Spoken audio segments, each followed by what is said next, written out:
Welcome to Simplified UPSC by PPP, where we listen, learn, and grow together. Detailed lecture notes in English and Hindi, plus practice questions for prelims and mains, only on our Telegram channel. Link in description. Like and subscribe for more. Simplified UPSC by PPP YouTube channel पर आपका स्वागत है। आज की ये खास बातचीत शुरू करने से पहले एक छोटी सी गुजारिश। अगर आपको हमारा काम पसंद आता है और आप चाहते हैं कि हम आपके लिए ऐसा ही क्वालिटी कंटेंट लाते रहें, तो प्लीज़ चैनल को सब्सक्राइब करें और अगर मुमकिन हो तो मेंबरशिप ज्वाइन करके हमें सपोर्ट करें। और हमारे सभी मौजूदा सदस्यों का दिल से शुक्रिया। आपका भरोसा ही हमारी असली ताकत है। चलिए तो फिर शुरू करते हैं। आज हमारे हाथ में है सतीश चंद्रा की मध्यकालीन भारत पर लिखी पुरानी एनसीईआरटी का चैप्टर 15। टॉपिक है 17वीं सदी के शुरुआती 50 साल। देखिए, ये वो दौर है जब बाहर से मुगल साम्राज्य अपनी बुलंदी पर था। शाहजहां का राज, शान शौकत, ताजमहल। सब कुछ बड़ा शानदार लगता है। बिल्कुल, लेकिन अगर किताब के पन्ने पलटें तो पता चलता है कि अंदर ही अंदर बहुत कुछ चल रहा था। सियासत, साजिशें और बगावतें। तो आज हम इसी की परतों को खोलेंगे और देखेंगे कि इस चमक के पीछे क्या चुनौतियां छिपी थीं। और ये यूपीएससी की तैयारी के लिहाज से बहुत जरूरी है, क्योंकि सवाल अक्सर इन्हीं छुपी हुई परतों से बनते हैं। सही बात है। तो अकबर के बाद जहांगीर का दौर आया, जिसे अक्सर शांति का दौर कहा जाता है। लेकिन असल में सत्ता के गलियारों में सबसे ज्यादा हलचल शायद तभी थी, और इसकी एक बड़ी वजह थी नूरजहां। उनका प्रभाव सिर्फ एक महारानी जैसा नहीं था, है ना? बिल्कुल नहीं। मतलब नूरजहां का किरदार मुगल इतिहास के सबसे मजबूत किरदारों में से एक है। वो सिर्फ जहांगीर की बेगम नहीं थी, बल्कि एक तरह से सत्ता की धुरी बन गई थी।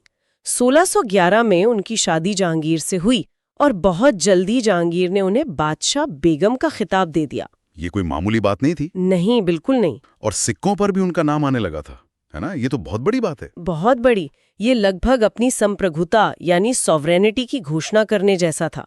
जहांगीर उन पर बहुत भरोसा करते थे, और जैसे जैसे उनकी सेहत बिगड़ने लगी और शराब की लत बढ़ती गई, नूरजहां ने प्रशासनिक कामों में दखल देना शुरू कर दिया। अच्छा। वो शाही फरमान जारी करती थीं, झरोखा दर्शन में बादशाह के साथ बैठती थीं। मतलब असल में सत्ता वही चला रही थीं। इसी से जुड़ी वो नूरजहां जुंटा या गुट वाली बात आती है। कहा जाता है कि उन्होंने अपने परिवार के लोगों के साथ मिलकर एक पावर सेंटर बना लिया था। इसमें कौन कौन था और ये कितना ताकतवर था? कुछ इतिहासकार मानते हैं कि ये गुट बहुत ताकतवर था।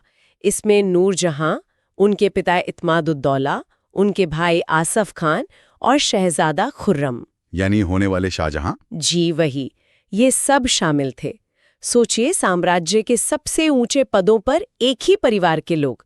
करीब 1622 तक साम्राज्य का हर बड़ा फैसला इसी गुट की मर्जी से होता था। लेकिन जब सत्ता एक जगह सिमटती है तो दरबार के दूसरे पुराने और ताकतवर अमीर नाराज होने लगते हैं। बिल्कुल, और ये गुट टूटा भी। एक मिनट, तो क्या इसके टूटने की वजह भी परिवार के अंदर से ही आई? क्योंकि शाहजहां तो खुद इस गुट का हिस्सा थे। गांव शहरयार की तरफ है और उसे बादशाह बनाने की तैयारी चल रही है। उसे लगा कि उसे साइडलाइन किया जा रहा है। एकदम सही।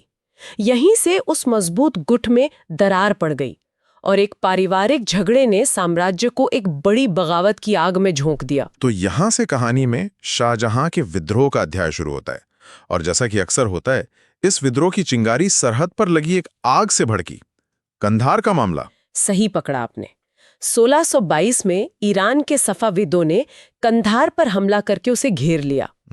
कंधार व्यापार और रणनीति दोनों लिहाज से बहुत जरूरी था। जहांगीर ने शाहजहां को फौज लेके कंधार जाने का हुक्म दिया, लेकिन शाहजहां को डर था कि अगर वो राजधानी से दूर गया तो नूरजहां उसकी गैर मौजूदगी में शहरयार को और मजबूत कर देंगी और उसका पत्ता कट जाएगा। बिल्कुल। तो उसने जाने से सीधे सीधे मना कर दिया। सीधे नहीं, लेकिन उसने ऐसी शर्तें रख दी जो किसी बादशाह के लिए मानना नामुमकिन था। उसने कहा कि उसे पंजाब का पूरा सूबा दिया जाए और आगरा के किले पर उसका कब्जा हो। ये एक तरह से अपनी ताकत दिखाने की कोशिश थी। और जब शर्तें नहीं मानी गईं तो उसने बगावत कर दी। जी। और इस बगावत का नतीजा क्या हुआ?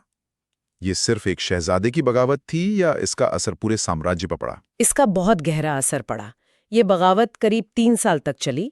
इसमें साम्राज्य का बहुत पैसा और सैनिक बर्बाद हुए।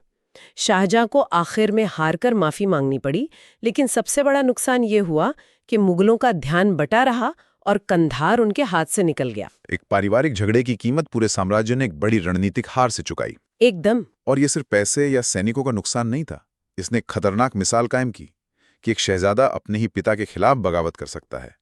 इसने उत्तराधिकार के संघर्ष को और खूनी बना दिया, जिसकी कीमत औरंगजेब के समय में साम्राज्य को चुकानी पड़ी। बिल्कुल सही।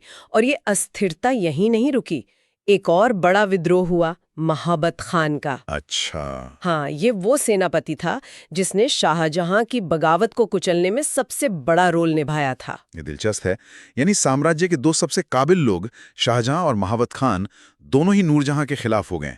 ये दिखाता है कि उनका प्रभाव कितना अस्थिर करने वाला था, भले ही उनकी नीयत अच्छी हो। महाबत खान की क्या नाराजगी थी? महाबत खान को लगता था कि शाहजहां को हराने के बाद भी उसे वो इज्जत और पद नहीं मिला जिसका वो हकदार था। उसे नूरजहां और उनके भाई आसिफ खान से खतरा महसूस होता था। अच्छा। जब उसे बंगाल का सूबेदार बनाकर दरबार से दूर भेजने की कोशिश हुई तो उसे लगा कि ये उसे खत्म करने की साजिश है, और उसने वो किया जो किसी ने सोचा भी नहीं था। 1626 में उसने झेलम नदी के किनारे शाही खेमे पर हमला करके जहांगीर को ही बंदी बना लिया। क्या? बादशाह को ही बंदी बना लिया? ये तो मुगल सत्ता के लिए बहुत बड़ा झटका रहा होगा। बहुत बड़ा। लेकिन यहाँ नूरजहां की हिम्मत और सूझबूझ देखने को मिलती है। वो किसी तरह बच निकली और फिर उन्होंने ही कूटनीति से कुछ महीनों के अंदर जहांगीर को छुड़ा लिया। कमाल है। लेकिन इस घटना ने ये साफ कर दिया कि साम्राज्य के सबसे बड़े सेनापति भी अब भरोसे के काबिल नहीं रहे, और दरबार अंदर से कितना खोखला हो चुका था। तो दरबार में इतनी उथल-पुथल मची थी, इसका असर सरहदों पर तो जरूर पड़ा होगा। क्या पड़ोसी ताकतें जैसे ईरान इस अंदरूनी लड़ाई का फायदा उठाने की कोशिश नहीं कर रही थी? बिल्कुल कर रही थी। मुगलों की विदेश नीति का मुख्य मकसद था अपनी उत्तर पश्चिमी सीमा को सुरक्षित रखना। इसके लिए काबुल और कंधार पर कंट्रोल बहुत जरूरी था। जब शाहजहां बादशाह बना तो उसके मन में कंधार को वापस लेने की कसक तो थी ही, साथ ही एक और बड़ा सपना था, मध्य एशिया में अपने पुरखों की जमीन समरकंद और बुखारा को वापस जीतना। बिल्कुल। और इसी सपने को पूरा करने के लिए उसने अपना मशहूर बल्क अभियान शुरू किया। लेकिन ये एक बड़ी नाकामी साबित हुआ। क्यों? क्या हुआ था? ये अभियान शाहजहां की महत्वाकांक्षा का सबसे बड़ा उदाहरण है, और उसकी सीमाओं का भी। 1646 में उसने एक बड़ी फौज बल्क और बदख्शां को जीतने के लिए भेजी।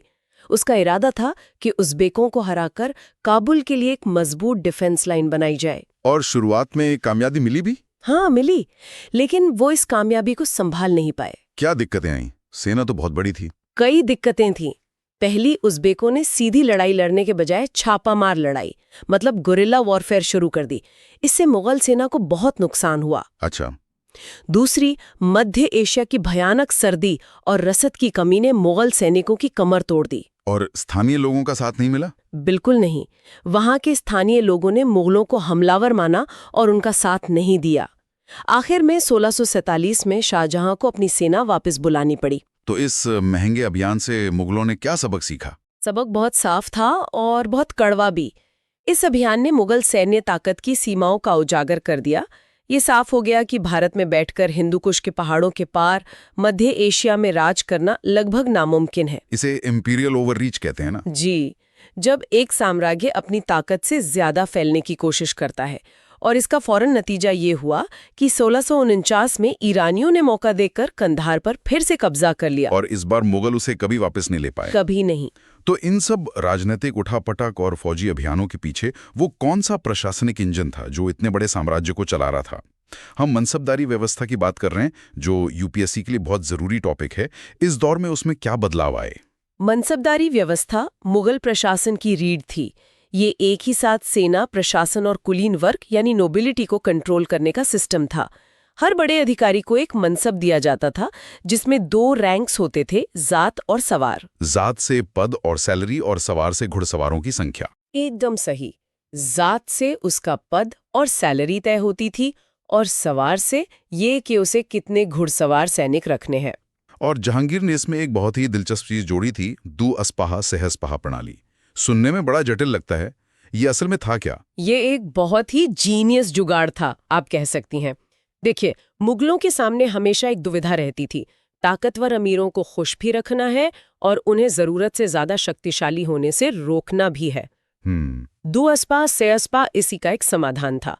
इसके तहत बादशाह कुछ भरोसेमंद मनसबदारों को उनका जात पद यानी उनकी हैसियत बढ़ाए बिना उनके सवार पद के मुकाबले 2 गुने या तिगुने सैनिक रखने की इजाजत दे देता था। अच्छा, तो ये एक तरह का परफॉर्मेंस बोनस था। आपकी रैंक नहीं बढ़ा रहे हैं, लेकिन आपको ज्यादा सैनिक रखने की इजाजत और पैसा दे रहे हैं। बिल्कुल, इससे बादशाह का काम आसान हो गया। वो खजाने पर ज्यादा बोझ डाले बिना या अमीरों के बीच पद को लेकर होने वाली जलन को बढ़ाए बिना जरूरत पड़ने पर अपनी सेना की ताकत को तेजी से बढ़ा सकता था। और इन मनसबदारों को सैलरी या तो नगद मिलती थी या फिर जागीर के रूप में, और ये जागीरदारी व्यवस्था सीधे तौर पर मनसबदारी से जड़ी थी, है ना? सीधे तौर पर एक मनसबदार की सैलरी जितनी ज्यादा होगी, उसे उतनी ही बड़ी जमीन यानी जागीर चाहिए होगी जहां से वो टैक्स वसूल सके। शाहजहां के दौर तक तो ये सिस्टम ठीक ठाक चल रहा था, लेकिन जैसे जैसे मनसबदारों की संख्या बढ़ी, अच्छी और उपजाऊ जागीरें कम पड़ने लगी। और यहीं से उस जागीरदारी संकट की नींव पड़ी, जिसने आगे चलकर औरंगजेब के समय में साम्राज्य को अंदर से खोखला कर दिया। बिल्कुल। और अगर मुगल सेना की बात करें तो उसकी असली ताकत क्या थी? घुड़सवार, तोपखाना। मुगल सेना की सबसे बड़ी ताकत उसकी भारी घुड़सवार सेना हेवी कैवलरी थी। शाहजहां ने सेना में भ्रष्टाचार रोकने के लिए घोड़ों को दागने की दाग प्रथा और सैनिकों का हुलिया लिखने की प्रथा को बहुत सख्ती से लागू किया। ने बल्क अभियान में देखा, मुश्किल पहाड़ी इलाकों में उनकी ये भारी भरकम सेना और तोपखाना उतने कारगर साबित नहीं होते थे। तो अगर हम यूपीएससी के नजरिए से देखें, जैसा कि हमारे स्रोतों में पिछले सालों के पेपर्स भी हैं, तो सीधे सीधे नूरजहां या बल्क अभियान पर सवाल कम ही आते हैं। तो फिर इस चैप्टर की अहमियत क्या है? अहमियत ये है कि यूपीएससी इन घटनाओं के पीछे छिपे कॉन्सेप्ट्स पर सवाल पूछता है। अच्छा जी, वो आपसे ये नहीं पूछेगा कि शाहजहां ने विद्रोह क्यों किया।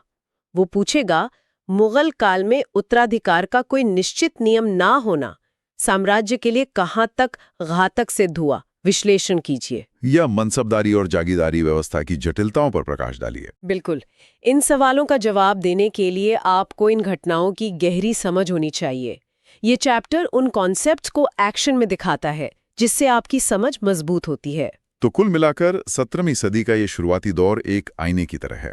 एक तरफ मुगल साम्राज्य की शान और शौकत, ताकत और दौलत का चेहरा दिखता है, तो दूसरी तरफ उसी आईने में अंदरूनी बगावत, उत्तराधिकार के लिए खून खराबे और सरहदों पर मिलती नाकामी की दरारें भी साफ नजर आती हैं। बिल्कुल। एक ऐसा दौर जहां अकबर की बनाई हुई प्रशासनिक मशीनरी को और बेहतर तो किया गया, लेकिन साथ ही वो चुनौतियां भी पैदा हो रही थीं जो आगे चलकर साम्राज्य के पतन का कारण बनी। आज की इस चर्चा को खत्म करने से पहले हमारे श्रोताओं के लिए एक सवाल छोड़ जाते हैं।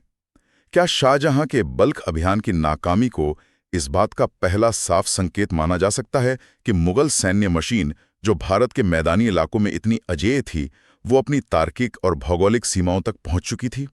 इस पर जरूर सोचिएगा। और अगर आपको ऐसी ही गहरी और विश्लेषणात्मक चर्चा पसंद है तो सिंप्लीफाइड यूपीएससी बाय पीपीपी को सब्सक्राइब करके हमारा साथ जरूर दें।